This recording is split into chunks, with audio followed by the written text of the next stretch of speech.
আসসালামু আলাইকুম সবাইকে। ফুলার পাখির গল্পে আপনাদেরকে স্বাগতম।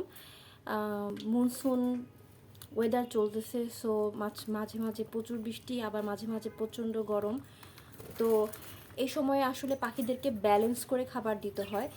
যখন বৃষ্টির সময় থাকে বা বৃষ্টি হয় অনেক দিন যাবত বা অনেক বেশি বৃষ্টি হয়, সেই সময়টাতে পাখিদের শরীর গরম রাখার জন্য নর্মালি আমি ছোলা এবং ডিম দিয়ে থাকি।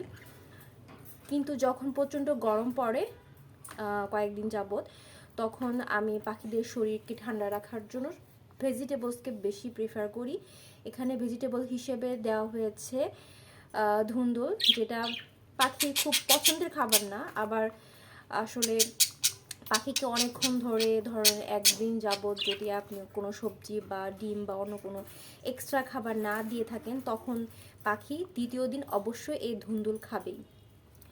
তো আমার পাখিগুলোকে আমি ওভাবেই অভ্যাস করিয়েছি। গতকাল আমি ওদেরকে কোনো খাবার দিইনি সিড মিক্স ছাড়া আর পানি ছাড়া। এখন এই জন্য আমি ওদেরকে ধুন্দুল দিয়েছি যাতে ওরা ধুন্দুলটা খায়, এবং আমি সাকসেসফুল যে ওরা এখন খাচ্ছে এই ধুন্দুলটা একটু পরপর এসে সবগুলো পাখি একটু একটু করে এসে ট্রাই করে গিয়েছে,